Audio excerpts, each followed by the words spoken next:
A massive rigging scandal in the UFC with loads of fights, hundreds of them, being claimed to be rigged with some suspicious activity. We'll be covering a lot on that. Some big news that we've been talking about. But before that, we'll get into our Fab Five, the top 5 predictions for this Saturday's fight night card between Gabriel Bonfim and Randy Brown, and a little other tidbit about Ilia Topuria's next fight. Good morning or good afternoon this time, but welcome to the matchup with mmadbm. Appreciate everybody for coming on and watching once again. A little bit later of an upload this time. Had a couple things to get to, but we're going to get to this stuff, which is very, very important. The rig job that we've been talking about, that we've been hearing about, especially after this past Saturday's event in the Garcia versus Onama card. A couple things happened in that Isaac Dulgarian versus Yadir Delvai matchup that we will be talking about. But first, let me give you guys my top 5 predictions. The Fab 5 for this week's UFC Gabriel Bonfim versus Randy Brown card. To start off with, number 1. These are my top 5 predictions as per usual. If you guys do not know this already, by the way, the Fab 5 is my top 5 predictions of every single week. Starting off with Jacqueline Cavalcanti. By the way, these are not in any particular order. Typically goes more of like it starts off the bottom of the card, goes towards the top. So Jacqueline Cavalcanti, I believe, defeats Mayra Bueno Silva. She currently is the favorite. I think Cavalcanti is going to be able to keep it at distance. I think Bueno Silva is a horrible striker on the feet. She's persistent. Coming back down to 125 is better for her, in my opinion, for her career. But at the same time, I don't really think she has the tools to get the fight to the ground. I don't think Cavalcanti is necessarily that great, but I think stylistically we're going to have Cavalcanti be able to keep it at distance and to have Mayra Bueno Silva struggle to get it to the ground, to close that distance, land anything big, and I think Cavalcanti will fight a pretty boring decision, and we're going to get a Cavalcanti win by decision against Mayra Bueno Silva. Christian Leroy Duncan is my number 2. Defeats Marco Tulio. It could be by knockout. It could be by decision. It's a small cage. This fight's going to be a banger. Tulio's fight against Tresean Gore is kind of being overlooked for a lot of the negatives that happened with Tulio in that fight as opposed to the positives that he showcased because of how good of a fight it was, because of how willingly he was landing on Tresean Gore. However, I just watched Rodolfo Vieira land willingly on Tresean Gore, and it didn't necessarily look the greatest for Tresean Gore defensively in that fight. If anything, Gore is getting worse and worse. Christian Leroy Duncan is long. He is a heading style to deal with, and he's going to control the range in this fight. Can Marco Tulio get on the inside? I think Tulio is a better fighter. I think stylistically this is a very difficult matchup for him on the feet. I don't think he's going to be getting the grappling going as proactively as we might think. I don't think that Marco Tulio is going to be able to get on the inside as easily as we think. I think especially in a small cage. And this is not like my Phil Rowe prediction of last week where the longer guy is going to have the advantage and he ends up doing nothing. Christian Leroy Duncan is sometimes susceptible to giving you a little bit of a lackluster performance, a little bit of a low volume, low output type of performance that you start questioning, what's this guy doing? He 100% has the advantage in the striking. He 100% has the advantage in range and fighting this fight in his own range. But he can sometimes put out a little bit of a low output fight. He could sometimes give you a lackluster performance and still somehow separate depending on the opponent, depending on the style. I don't think Tulio will find the success he had against Gore. I feel like he'll be landed on similarly, if not worse, in that fight. And I think Christian Leroy Duncan will be a lot better defensively than Tresean Gore will. I think it'll be a much closer fight than people anticipate. I think Christian Leroy Duncan is a physical specimen, athletic specimen, and I do think he's going to be able to keep Tulio at distance and win this fight by decision. It'd be interesting to see if he could finish Tulio, but Tulio's durability does seem pretty good, as does Christian Leroy Duncan's, which is another reason why I'm not too confident on Tulio. I think Christian Leroy Duncan is much better overall across the decision mark than Tulio would be in this fight. And I also trust Duncan's durability just a little bit more, especially considering he is much better defensively than Marco Tulio. On to number 3. Muslim Salikov, another upset, knocks out Uros Medic. Uros Medic got stunned big time by Gilbert Urbina, and we all thought he was going to be we all thought Gilbert Urbina was going to knock him out until he ended up landing that big shot at the end. And Urbina, not necessarily UFC caliber whatsoever. I think Muslim Salikov, even though at 41 years old, I think he's a better striker than Uros Medic. I think he's much more technically sound. I think both guys aren't necessarily the most durable, but I trust Salikov to land a little bit better. I trust Salikov to understand his range better, to lure his opponent in a little bit better. I think Salikov fights the correct style fight every single time you want him out there. The problem is he is getting older. He is slowing down. His chin is going off. The speed, especially with the style he fights, isn't going to constantly be there. But Muslim Salikov is a better mixed martial artist than Uros Medic at 41 years old, even with Uros Medic at like 30-something. I'd be shocked if Muslim Salikov loses this fight. I wouldn't understand how Muslim Salikov loses to Uros Medic without getting caught by one big shot. Medic doesn't set these shots up that well either, especially at welterweight. I don't think he's been looking the greatest at welterweight whatsoever. I think him fighting a pretty competitive fight against Semmelsberger is a bad look. I think Muslim Salikov's only losses honestly just come to pretty good overall fighters, especially much better overall than Uros Medic. I'd be shocked if Muslim Salikov loses to Uros Medic. I think Uros Medic is nowhere near the caliber of Salikov even at 41 years old. I don't think he's as good of a striker. I think Salikov has advantages in essentially everything MMA, and this will be a striking fight. And in a small cage, I think Salikov gets his counters going a little bit better. I think Medic will fall into him a little bit easier. Not as much movement. Salikov knocks out Uros Medic, in my opinion, in the first round. Number 4, we're going to go to the Bonfim brothers for the last 2. One of them loses and one of them wins. Ismail Bonfim, I believe, defeats Chris Padilla. I didn't like how Chris Padilla looked against Jai Herbert. I didn't like how Chris Padilla's lack of volume looked. I think Ismail Bonfim's had a pretty unlucky career so far. But he also kind of fights like an idiot at times. He leaves himself way too open for no reason. He doesn't always put out the highest output. The Benoit Saint-Denis performance is a little bit weird. He was a very big favorite in that fight. And honestly, just him being complacent and letting Benoit constantly kick him to the body was a little bit weird. I think he got complacent on the mat as well, and Benoit ended up submitting him. And then that fight against Nazim Sadikov, I mean, he didn't look the greatest. I think he was looking pretty decent overall, and I think Sadikov's one of the more overrated fighters. However, he's persistent, and he keeps getting these doctor stoppages that go in his favor. Bonfim, I don't think is going to be suffering the same issue against Padilla. I think Padilla's a lot worse overall on the feet. I think he's kind of running off of a pretty fluky run. The Rongju fight was pretty fluke. It was a very big fluke, in my opinion. And then also the Jai Herbert fight, I don't believe he won. I think Bonfim's a better striker. I think he's a better grappler. I think he'll land the bigger moments overall. I don't think Padilla is at the level of Bonfim. Even with Bonfim's arrogance, if he fights with that level of arrogance, I don't see him still losing in this fight. I don't see how Padilla can win minutes against Bonfim without finishing him, and I don't see him finishing Ismail Bonfim. I think Ismail Bonfim wins a decision against Chris Padilla. And then we go on to number 5. Randy Brown in the main event knocks out Gabriel Bonfim. Now, both guys, I believe, are fraudulent. I don't necessarily believe either guy's a contender at welterweight. I don't even believe either guy can really compete at welterweight within the top 15. I think both of these guys are very subpar. I don't understand how Bonfim is ranked number 14. He did not beat Stephen Thompson in that fight. He's not good on the feet. He gasses the later the fight goes. Randy Brown's a much better puncher. He's going to make the range difficult for Bonfim to deal with. Bonfim struggled with Stephen Thompson's range. Randy Brown is longer. Randy Brown hits harder. Randy Brown is younger. He's 35 years old, but he's definitely younger than Wonderboy Thompson. Now, Wonderboy Thompson in his prime, a lot better overall than Randy Brown, but that's not what we're talking about right now. We're talking about Randy Brown at 35 years old, how he's going to look. And we're comparing Gabriel Bonfim's last fight against Wonderboy Thompson, kind of understanding the range difference and how he's going to be able to deal with it. I don't think he's going to be able to adjust well enough to compete with Randy Brown's range. And also, Randy Brown's going to be able to hurt him a lot more than Stephen Thompson was hurting him. I think Randy Brown lands a lot more flush. I think Randy Brown's also very difficult to take down and keep down. I don't think Bonfim's entries on the takedowns are that good. Gabriel Bonfim so far in the UFC hasn't been able to beat anybody that isn't a complete trash can. Nicholas Dalby finished him. He took Nicholas Dalby down over and over and over again. Dalby kept getting back up. It's not going to be easy to take down Randy Brown and keep him down there. It's just not going to, especially in a small cage, because Randy Brown's going to be able to use the cage to get up over and over and over again. I think Randy Brown is going to land on him pretty fluidly. I think Gabriel Bonfim is going to struggle big time on the feet. I think at some point Randy Brown's going to be moving forward a little bit, and that's going to be the beginning of the demise of Gabriel Bonfim in this fight. I think Randy Brown might start off the fight on the back foot. Gabriel Bonfim confident moving forward, trying to get the takedown.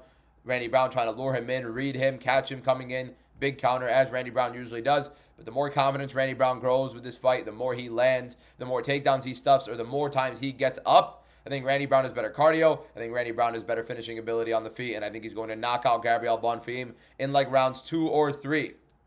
Those are my top 5 predictions for UFC Fight Night. Gabriel Bonfim versus Randy Brown. Again, it's Jacqueline Cavalcanti defeats Mayra Bueno Silva by decision. Christian Leroy Duncan defeats Marco Tulio by decision. Muslim Salikov knocks out Uros Medic. Ismail Bonfim defeats Chris Padilla by decision. And Randy Brown in the main event knocks out Gabriel Bonfim to establish himself into the top 15. And in my opinion, doesn't really move too much further. Moving on to this big rigged UFC scandal. This has been a big issue we've been kind of talking about since the whole James Krause thing erupted for the UFC. If you guys don't remember, James Krause had a very, very interesting moment a couple years ago in the UFC, I believe 2020 or 2021, maybe 2022. I cannot remember exactly, in which James Krause had been a part of fixing many UFC fights, and the biggest highlight one was Derek Minner versus I cannot remember the fighter's name. It was shoot. I gotta remember that fighter's name because it is important to note here. It was Shilan Nurdenbeke. That's what it was. So Shilan Nurdenbeke versus Derek Minner was a rigged fight. Big line movement. All of a sudden, Derek Minner, a James Krause fighter, was injured going into that fight. And all of a sudden, right before the fight, loads of money started piling into Nurdenbeke. Something similar, by the way, James Krause completely kicked out of the UFC, banned. His fighter, Jeff Molina, one of his fighters, was also in on it, also got banned from the UFC. And now this gambling scandal in the UFC has been a very, very big issue. And I want to talk about a couple things that I do believe tailor to a big issue with it.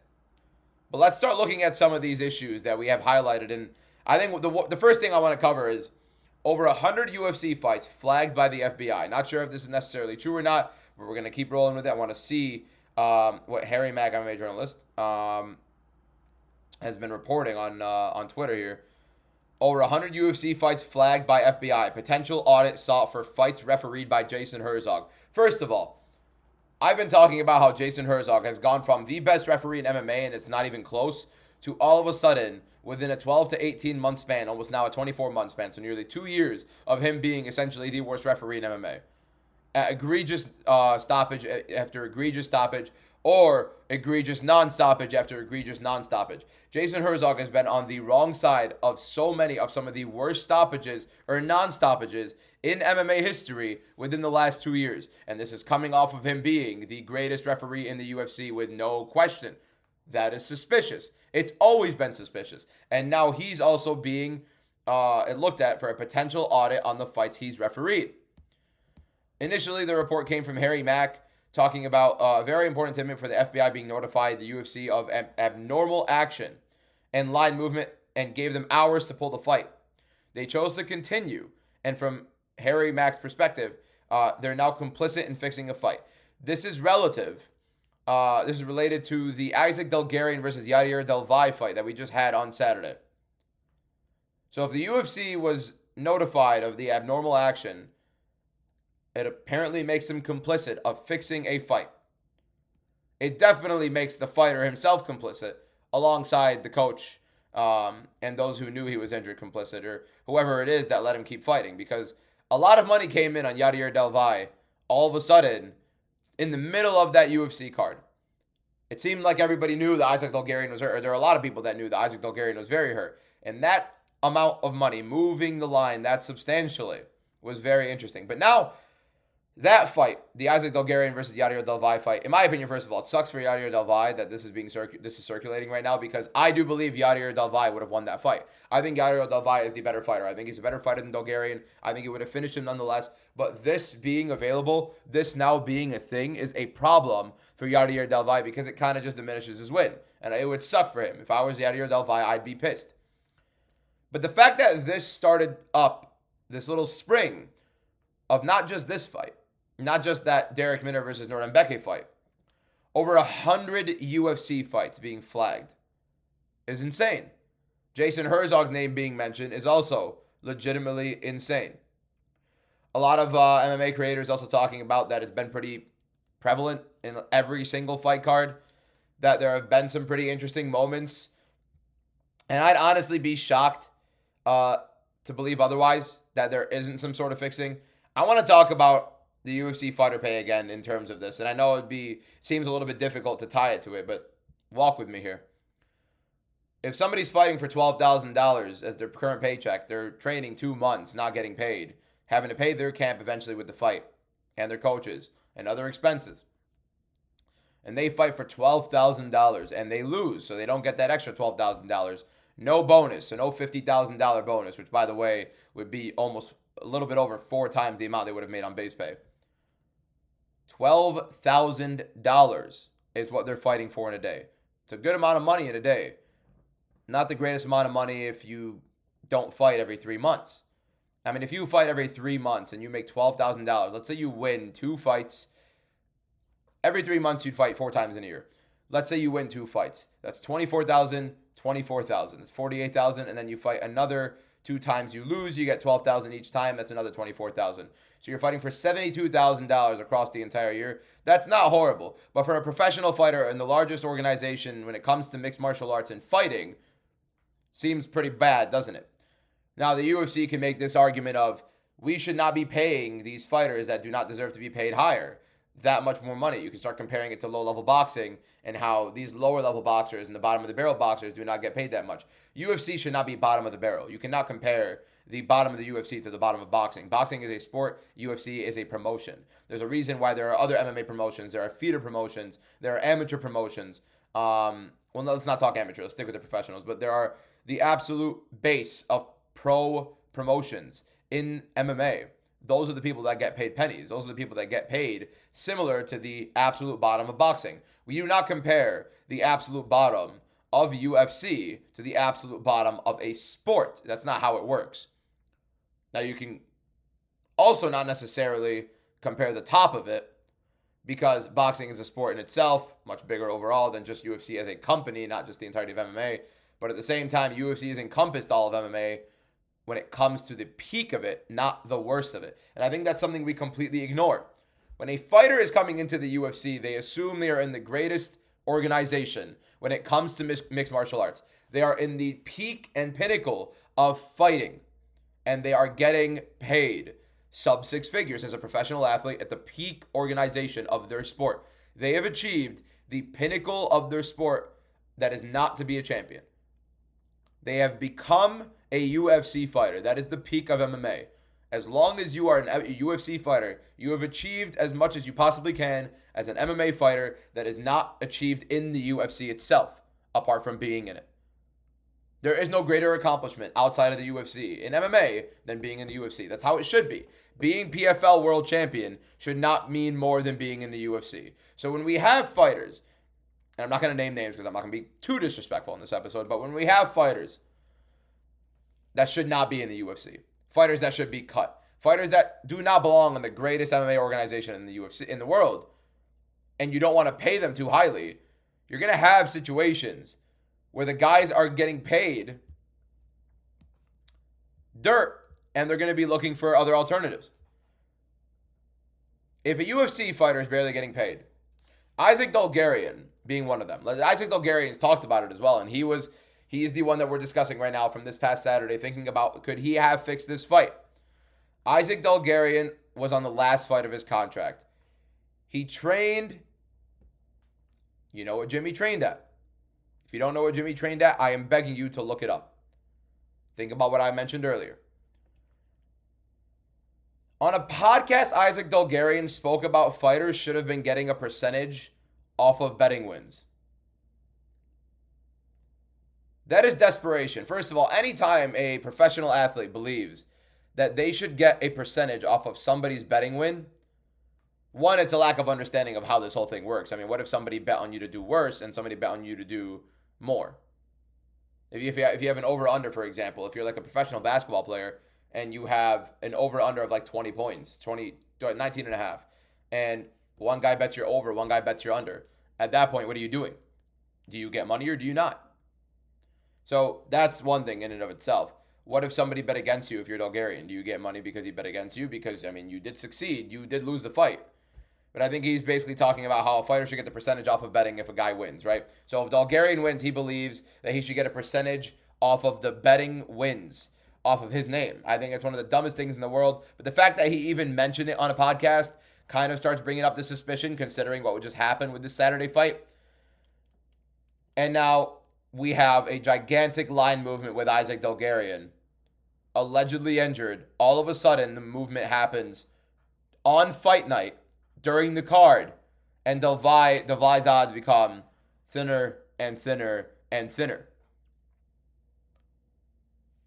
To what extent can we blame the UFC for a little bit of this? Apart from the fact that the UFC is possibly being claimed to be complicit because they didn't pull this fight from the card, the Dulvai versus Dulgarian fight.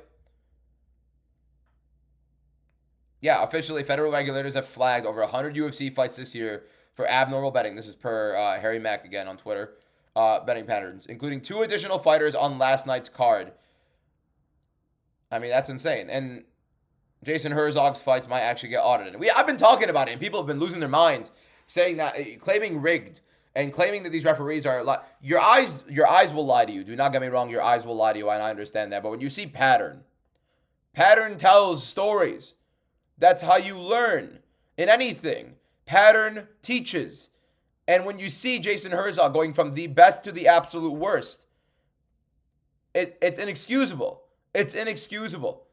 You don't see the consistent pattern of Herzog horrible after horrible after horrible stoppage and just completely bypass it because the outcome that you wanted happened. I think the biggest one was Derek Lewis versus Taliesin Teixeira, one of the weirder stoppages I've seen. Derek Lewis lands a big shot on Taliesin. Taliesin does climb the cage to get up. I do believe that Taliesin Teixeira should have been deducted points, but it doesn't mean you stop the action because Derek Lewis is still landing big on him. So you don't screw Derek Lewis over the position, but you also don't stop the fight because he was using the cage to get up. I think you have to take points away. I think it was an egregious use of the cage, but I think Taliesin was working his way up and he wasn't out. Maybe he would have gone down and maybe he would have been out if he didn't use the cage.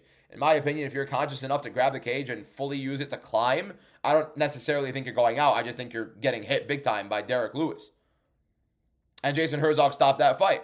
The Imalval versus Cannonier stoppage, that one was bad as well. That was also Jason Herzog. We have had some pretty bad stoppages by Jason Herzog, and there are plenty more I'm completely forgetting. But the fact that they mentioned Jason Herzog's name is something that I did want to touch on because I've been talking about it for a minute, and I've been listing Jason Herzog as a disgusting situation right now with the UFC, and every time, especially when we watch MMA fights, having loads of bad stoppages or non-stoppages. I don't know what's going to happen with this situation with the UFC. This MMAnews.com is the one that I've been reading this off of the whole time. They've showcased Harry Mack's tweets. I don't know what the UFC is going to do. I don't know if the UFC is going to release a statement. They cut Isaac Dulgarian, but they blamed it on the loss as opposed to, well, they didn't cut him. It was his last fight of his contract, but they're not re-signing Isaac Dulgarian, so cut, I guess. Roster cut, essentially, but not cut from the contract. And they're claiming that it's because of the loss, and it hasn't had a the UFC hasn't had a statement out on this on this rigging, on any potential rig job from Dulgarian's end. I'm interested to see if the UFC knew anything about this, and if the reports are true that the FBI notified the UFC about the abnormal action and told them, it says that gave them hours to pull the fight, meaning it would imply that the FBI told the UFC that they needed to pull this fight because of the abnormal action and to investigate or go see what was going on. And the UFC kept it going. So if this is a true story, it's probably going to get pretty ugly for the UFC. It's probably going to get very ugly for Jason Herzog, for Dulgarian, and anybody else involved. It's another James Krause situation, but now it's magnified to a much higher stakes overall. I can't wait to see what happens. I'm legitimately wondering what's going to happen here. We'll wait to see what more news we get on this, and I want to be able to talk about it more in a different episode because I feel like we'll get more and it'll give us more substance to work with. Right now, I want to talk about one last thing for this episode. Ilia Topuria versus Islam Makhachev. We've been talking about it for a while. We've been wanting this fight to happen for a while. And we've all thought that initially it was going to happen at 155 pounds. Now it's starting to seem more and more likely for 170 pounds. Started off with Ilia Topuria, just the concept of him getting a 3-division title after Makhachev went up in weight and Topuria won the lightweight title. The concept of Topuria fighting Makhachev is already ingrained into our heads. Makhachev going for the welterweight title gives us an opportunity to still have that fight because we all are stuck on Makhachev versus Topuria. There isn't an MMA fan in the world that believes Makhachev Topuria is not a fight that you want to see. If you are going to argue against it logistically, get a grip and grow up. That's the fight everybody wants to see. It's the top 2 pound-for-pound fighters in the world. I don't know what more you want as an MMA fan. 2 of the biggest stars in the world, if not, in my opinion, apart from Conor McGregor, 2 of the, honestly, no, because Conor's not even active. The 2 biggest active stars in the UFC, and they're within a weight class. One of which just left a weight class that the other guy has come into now. If Makhachev wins at UFC 322 against Jack Della Maddalena, you have Ilia Topuria versus Islam Makhachev as a very big fight to make, and Makhachev wants it at 170 pounds. Ali Abdulaziz, Makhachev's manager, believes UFC and Ilia Topuria are waiting for Makhachev versus JDM to see if they're going to book Topuria for a defense at lightweight, or if they're going to book Makhachev versus Topuria and completely run that situation. Completely jump on that fight. Like they did with Khabib and Conor. They did not want to blow it. Did Conor McGregor necessarily deserve a title shot immediately after? No, Tony Ferguson kept getting screwed over, and Tony Ferguson fought on the same card.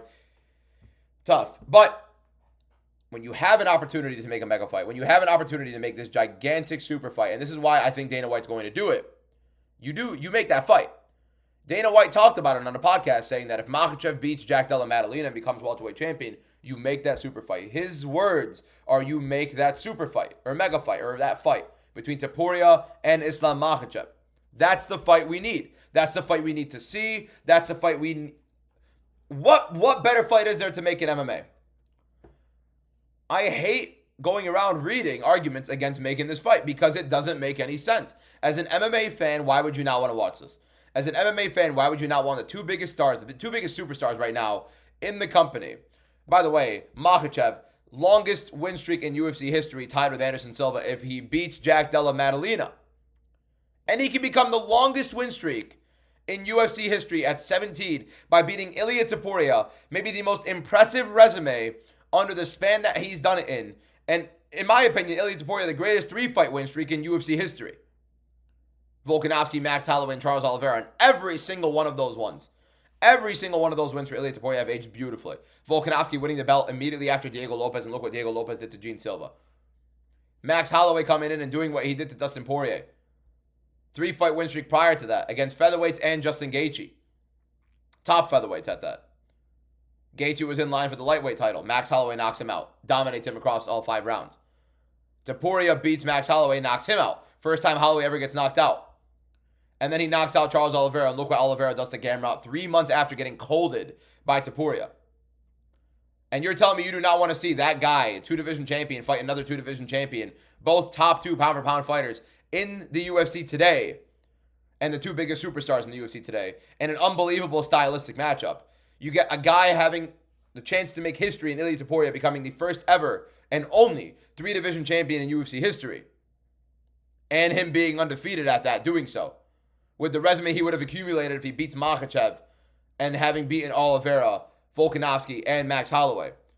Or you get the longest win streak in UFC history in Islam Makhachev, cemented 2-division champion with a win over Ilia Topuria to finalize it. You don't get these win streaks against these all-time greats. And you have 2 all-time greats, in my opinion, in Topuria and Makhachev. And yes, Topuria and Makhachev are all-time greats. I feel like everybody's sold on Makhachev being one. I feel like everybody's too worried about Topuria being too soon. Look at the resume. Look at the accomplishments. He is undefeated. The same praise everybody gave Khabib for being undefeated. Same, if not, I think, one less title win than Khabib. Much more impressive resume. In my opinion, better finishes overall. And he's a 2-division champion. There is no bigger fight for the sport of mixed martial arts than Ilia Topuria versus Islam Makhachev. That's the fight to make. The fact that Makhachev is implying it's going to happen at 170. The fact that Topuria has been a little bit quiet about it and not knowing who he's going to fight at 155. The fact that the UFC and Dana White specifically have basically denounced every other contender at lightweight. Arman Tsarukyan booked against Dan Hooker in November, end of November, so end of this month. About 3 weeks from now, they're going to be fighting. Paddy Pimblett got completely dismissed when he went into the cage. Dana White was livid. He doesn't believe Paddy Pimblett is going to be fighting next. Justin Gaethje demanding a title shot. Or he's going to retire, giving the UFC an ultimatum. Dana White was not keen on that ultimatum. And Dana White doesn't seem like the type to cave into ultimatums. And with Dana White saying that if Makhachev wins, you make that fight, I fully believe that the UFC is fully planning on doing this. I feel like Dana White's told us out loud, and we're ignoring it. We're ignoring Dana White telling us what's going to happen with Ilia Topuria and Islam Makhachev. He's not telling us anything about the next lightweight contender. He's telling us how Tsarukyan versus Hooker is the #1 contender fight, but he's not necessarily telling us that they're going to be fighting against Ilia Topuria for the lightweight title. Maybe there's going to be an interim belt. Maybe Topuria vacates lightweight, goes up to welterweight. We don't know. I'd be shocked if the UFC has Topuria vacate and they do Makhachev Topuria at the White House without Topuria holding the lightweight title. I think they do champion versus champion. I think they do interim belt for lightweight, because you don't want to lose Topuria at lightweight. Even if he wins at welterweight, he's probably not going to stay too much at welterweight. And I think the UFC is willing to do this big event, this big moment, all for the White House. I think this is perfect. I think this is a storybook tale for the UFC, where you lost out on Makhachev Topuria the first time at International Fight Week this past year, or this past summer. And now you have an ability to make up for it at a much bigger event, with it being a much bigger fight with both guys in their prime, in which both guys have accomplished way more up until this point now too, and both are 2 division champions. It's literally the biggest fight in history, especially in terms of accolades, especially in terms of all-time greatness. This is exactly what we need. Topuria versus Makhachev, in my opinion, at 170. I think Makhachev's advantages at 170 are much bigger overall, and the better fight is at 155. But I think you just have to have it at 170 for the stakes, for how good of a fight it's going to be, for how important it would be for Makhachev and for Topuria to win that fight at 170 against each other. More on it when they start officially announcing it. We know we're not going to get any White House information soon, but we will be getting information on Topuria and Makhachev probably a little bit after UFC 322 in less than 2 weeks. And also see what's happening with Sarukian after he destroys Dan Hooker at UFC Qatar in less than 3 weeks. Appreciate everybody for watching. As per usual, I will see you guys in the morning, regular time posting for tomorrow's episode. Peace out.